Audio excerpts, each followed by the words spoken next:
Hello everyone, welcome to our channel. दोस्तों, आज की इस वीडियो में हम देखेंगे ट्रांसफार्मर के बारे में कि ट्रांसफार्मर से जितने भी बनने वाले प्रश्न होते हैं उसके विषय में। ठीक है, अगर आपको ट्रांसफार्मर से संबंधित प्रश्न आ जाता है और आपके ट्रांसफार्मर के बारे में कुछ भी ना पता हो तो आप लोग इस प्रश्न को अगर पढ़ लेते हैं तो आप समझ लीजिए कि आपको इसी से ही पूरा नंबर मिल सकता है। तो आइए अपने टॉपिक पर चलते हैं और आज का प्रश्न देखते हैं कि हम ट्रांसफार्मर के बारे में कौन कौन सा प्रश्न बनता है। देखिए, सबसे पहला प्रश्न क्या है कि ट्रांसफार्मर क्या है। ठीक है, देखिएगा ये कटा हुआ है। ठीक है, देखिए ट्रांसफार्मर क्या है।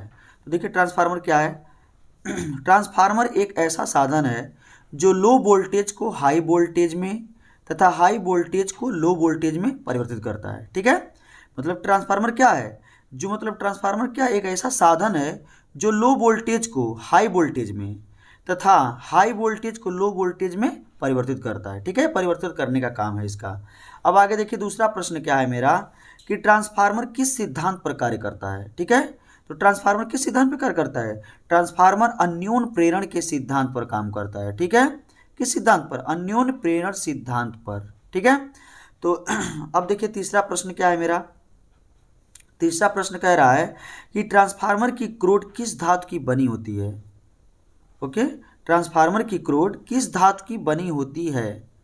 तब देखिए किसका हम उत्तर में क्या लिखेंगे, ट्रांसफार्मर की क्रोड नर्म लोहे की बनी होती है। देखिए इसमें क्या कह रहा है कि ट्रांसफार्मर की जो धातु मतलब धातु होती है वो क्रोड यानी कि क्या होती है, नर्म लोहे की बनी होती है। अब देखिए चौथा प्रश्न क्या कह रहा है मेरा, ट्रांसफार्मर में मतलब ट्रांसफार्मर कितने प्रकार का होता है। ठीक है, इसका प्रकार कितना है अब ये भी देख लीजिए।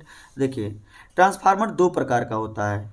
पहला क्या है, ऊंचाई ट्रांसफार्मर और दूसरा अपचाई ट्रांसफार्मर। ठीक है, पहला क्या है ऊंचाई ट्रांसफार्मर और दूसरा क्या है अपचाई ट्रांसफार्मर। ये रहा चौथा प्रश्न। अब देखिए पांचवा प्रश्न क्या कह रहा है, ट्रांसफार्मर किस धारा पर काम करता है। ठीक है, जो ट्रांसफार्मर होता है वो किस धारा पर काम करता है। जो अब देखिए उत्तर में क्या लिखेंगे हम, ट्रांसफार्मर जो होता है एसी, ठीक है, अल्टरनेटिव करंट जिसे अंग्रेजी में बोलते हैं, यानी प्रत्यावर्ती धारा पर काम करता है। ठीक है, एक प्रश्न आपका ये हो गया। अब मान लीजिए छठवां प्रश्न देखिए, देख लीजिए एक प्रश्न और क्या है, ट्रांसफार्मर में कौन सा तेल डाला जाता है। ठीक है, तो क्या है ट्रांसफार्मर में नैप्थेनिक तेल जिसे हम क्या कहते हैं, जो खनिज तेल का बना होता है डाला जाता है। ठीक है, अब देखिए सातवां प्रश्न क्या कह रहा है, ट्रांसफार्मर में तेल क्यों डाला जाता है। ठीक है, जो ट्रांसफार्मर में तेल को शीतलन प्रदान करने के लिए डाला जाता है। ओके, मतलब क्या करने के लिए जाता है, जो ट्रांसफार्मर है उसको शीतलन प्रदान करने के लिए तेल को डाला जाता है।